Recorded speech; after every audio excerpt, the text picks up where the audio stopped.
오늘 우리에게 주시는 하나님의 말씀은 사무엘하 8장 1절에서 18절 말씀입니다. 구약성경 475면쯤에 있는 사무엘하 8장 1절에서 18절 말씀입니다.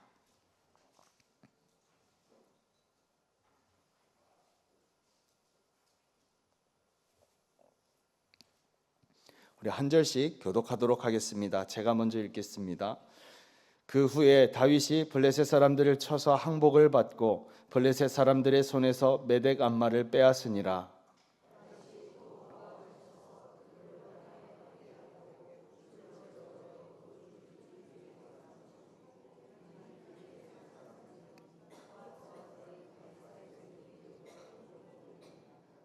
르홉의 아들 소바왕 하다데셀이 자기 권세를 회복하려고 유브라데 강으로 갈 때에 다윗이 그를 쳐서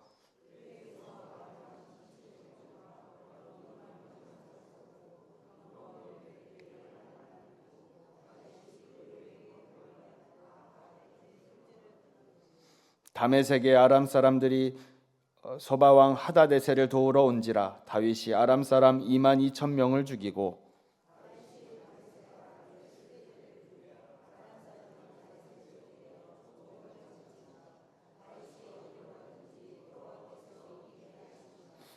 다윗이 하다데셀의 신복들이 가진 금방패를 빼앗아 예루살렘으로 가져오고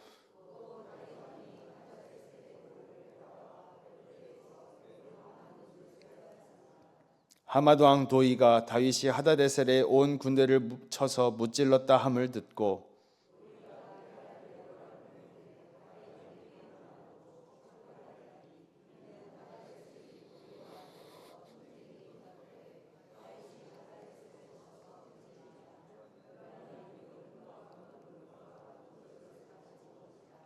다윗 왕이 그것도 여호와께 드리되 그가 정복한 모든 나라에서 얻은 은금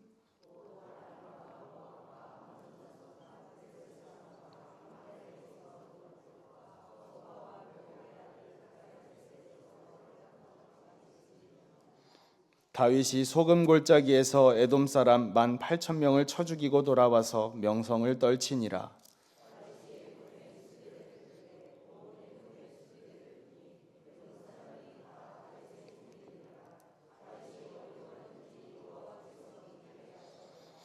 다윗이 온 이스라엘을 다스려 다윗이 모든 백성에게 정의와 공의를 행할세.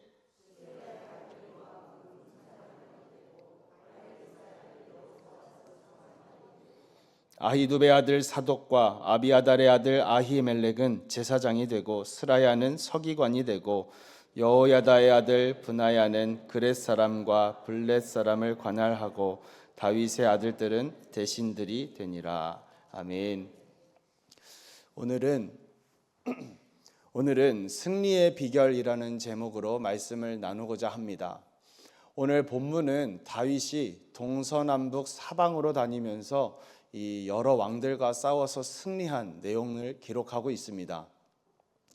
1절 말씀을 보면 먼저 다윗이 블레셋을 쳐서 항복을 받고 또 메대감마를 빼앗았다라는 말씀이 기록이 되어 있습니다. 블레셋은 이스라엘의 서편에 위치한 나라인데 끊임없이 이스라엘에 침략해서 농작물을 빼앗아가고 재산을 탈취해가고 또 사람까지도 노예로 끌고 가는 아주 철천지 원수와 같은 그렇게 괴롭혀왔던 나라입니다. 그런데 다윗이 이제 이 블레셋을 쳐서 메덱암마를 빼앗았다라고 이야기를 하는데, 메덱암마는 이 병행구절인 역대상 18장에 보니까 가드와 그 동네라고 되어 있습니다. 여러분들 잘 아시다시피 블레셋은 5개의 도시로 이루어져 있죠. 가사와 아스돗, 아스글론, 에그론, 그리고 가드, 이렇게 5개 도시로 되어 있는데 그 중에 가드를 빼앗았다라는 이야기입니다. 가드는 블레셋에서도 이제 군사적 요충지이기도 했고 나머지 4개 도시를 다스리는 그 주도권을 가진 중심부였기 때문에 다윗이 이 가드를 빼앗았다라는 것은 블레셋 전체를 이제 쥘 수 있는 그 권세를 갖게 되었다라는 것을 이야기를 합니다. 굉장히 큰 승리를 거뒀다라는 것이죠.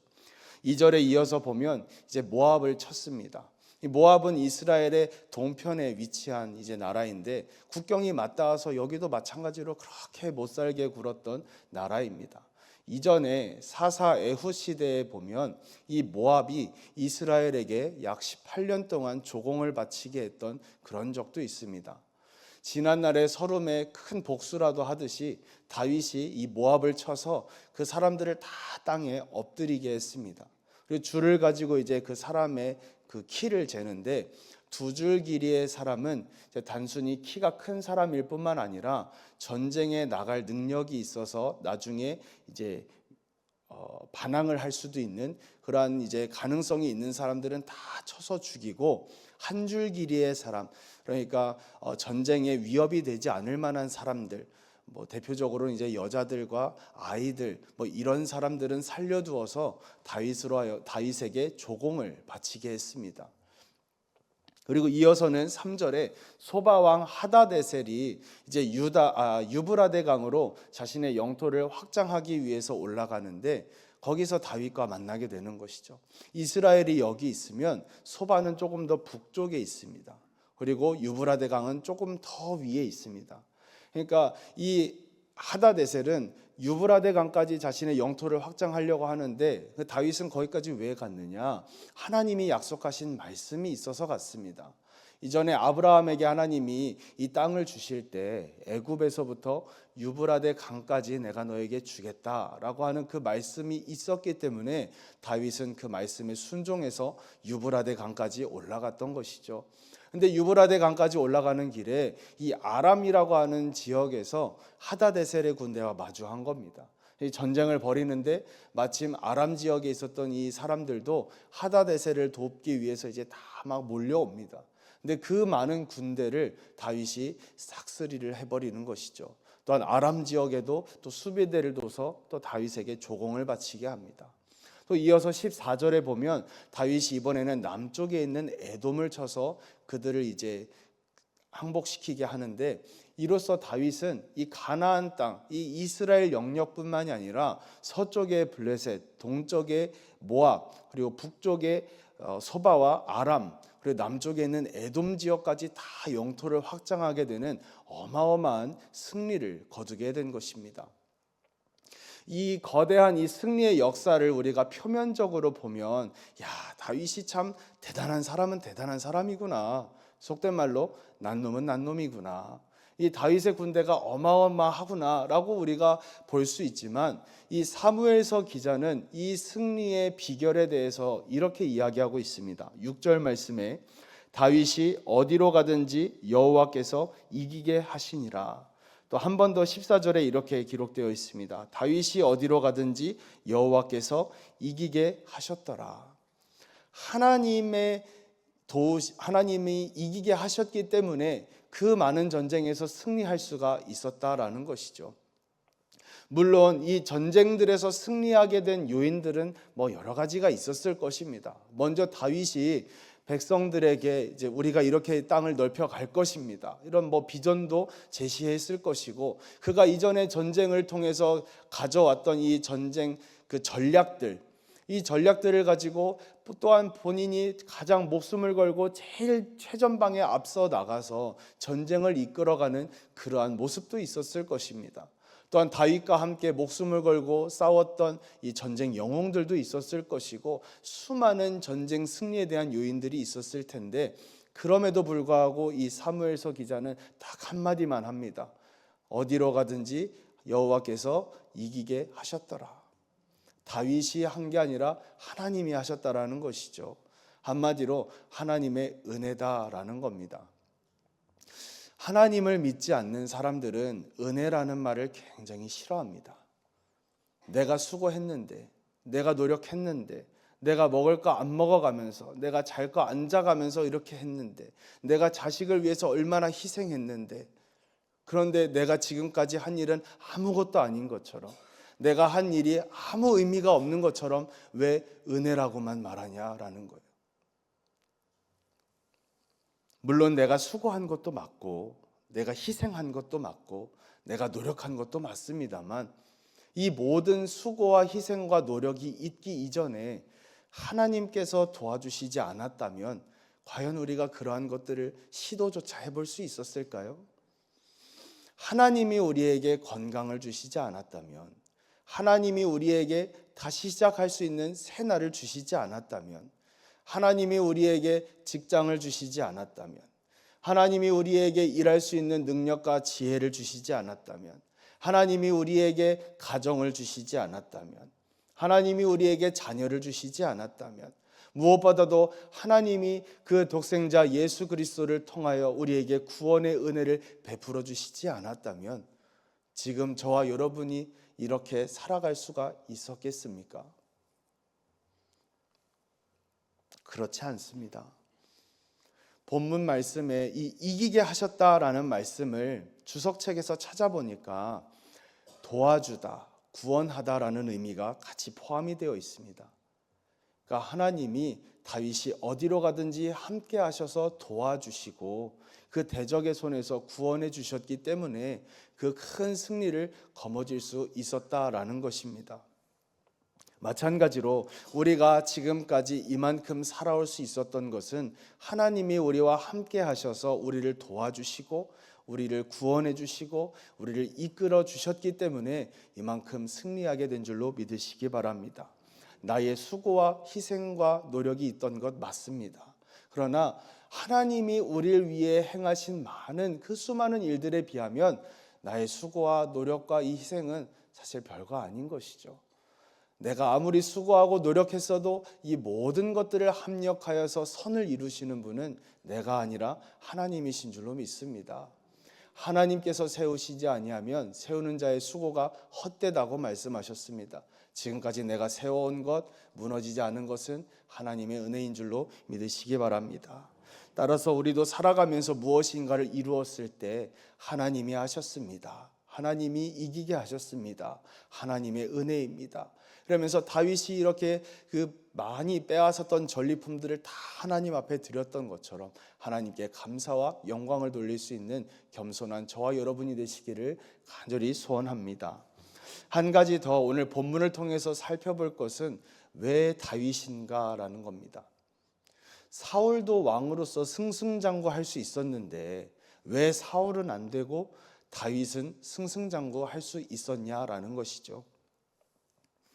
그 이유는 다윗이 하나님의 주권을 계속해서 인정해드리고 있기 때문에 그렇습니다. 이스라엘에 보이는 왕은 나 다윗이지만 진정으로 이스라엘을 다스리고 통치하시는 이는 여호와 하나님이시다. 이 중심을 고백하면서 많은 백성들에게 가시적으로 보여준 사건들이 있습니다. 그건 바로 법궤를 옮겨온 사건입니다. 기럇 여아림이라고 하는 동네에 약 70년간 방치되었던 법궤를 다윗은 왕이 되자마자 예루살렘으로 옮겨옵니다. 법궤는 뭐냐면 하나님은 보이지 않지만 보이는 하나님의 임재가 있는 곳이, 그러니까 하나님이 보이게 임재하는 곳이 이 법궤입니다. 이스라엘 백성은 법궤 앞에 나아가서 죄를 지었을 때 회개함으로 속죄의 은혜를 받았고, 또 법궤 앞에 나아가서 하나님이 임재하셔서 말씀하실 때 그 뜻을 깨달아 알게 되었고, 또 전쟁에 나갈 때마다 이 법궤를 가지고 나가서 하나님께서 그 법궤를 통해 승리를 주셨습니다. 다윗은 이 모든 이 법궤의 어떤 기능들을 다 생각을 한 거예요. 속죄가 필요할 때 법궤를 찾았고, 하나님의 말씀이 필요할 때 법궤를 찾았고, 또 승리가 필요할 때 법궤를 찾았었는데, 이렇게 법궤를 우리가 부분적으로만 찾을 것이 아니라 법궤에 임재하시는 하나님께서 이 나라의 중심에 거하신다라면 이 나라가 어떻게 되겠는가? 이 나라가 절대적으로 완전해지지 않겠는가? 이 기가 막힌 발상을 해낸 것입니다.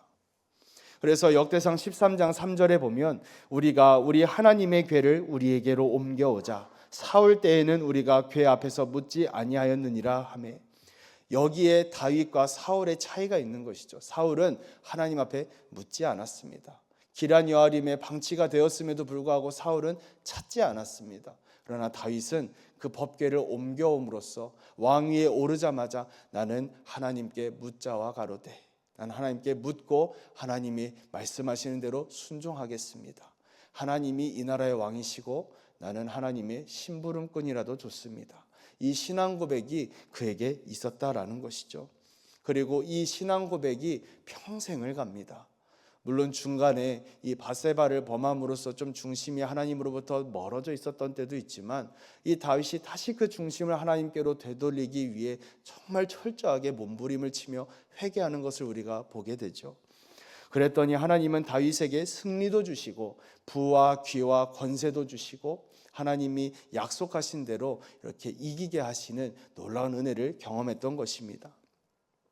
많은 그리스도인들이 처음 하나님을 믿고 하나님을 우리의 구주로, 주님으로 영접할 때에는 우리가 다 하나님의 주권을 인정합니다. 하나님이 나의 왕이십니다. 내가 하나님의 뜻에 따르겠습니다. 그러나 시간이 흐르면서 사울과 같은 모습이 우리에게서 나오는 경우가 많이 있습니다. 하나님의 존재를 인정은 하는데, 하나님을 인식은 하는데, 내 삶의 결정과 내 삶의 어떤 힘이 필요할 때마다 내가 스스로 결정하고 내가 주권을 행세하고 하나님은 단지 나를 좀 도와주는 분 정도로만 생각하는 경우가 많이 있다라는 것이죠. 죄 지으면 그 지은 죄를 가지고 하나님 앞에 용서받기를 바라고, 또 물질이 필요하면 물질을 하나님 앞에 달라고 구하고, 또 승리가 필요한 곳에는 하나님 나에게 승리를 달라고 구하기도 하고 부분적으로만 이용을 하죠. 그런데 하나님은 그때마다 또 주셨거든요. 근데 다윗이 이렇게 생각해냈던 것처럼 이 하나님을 우리가 부분적으로만 인정해드리고, 하나님 여기는 제 영역이니까 여기는 건들지 마세요, 이게 아니라 이 모든 영역까지도 하나님께서 다스리도록 내어드린다면 우리의 삶이 어떻게 되겠습니까? 다윗과 같이 하나님이 함께 하셔서 어디로 가든지 승리하게 될 줄로 믿으시기 바랍니다. 그렇다면 어떻게 우리가 하나님의 주권을 인정해 드릴 수 있을까요? 여러 가지 방법이 있겠습니다만은 대표적으로 한 가지만 말씀을 드리겠습니다.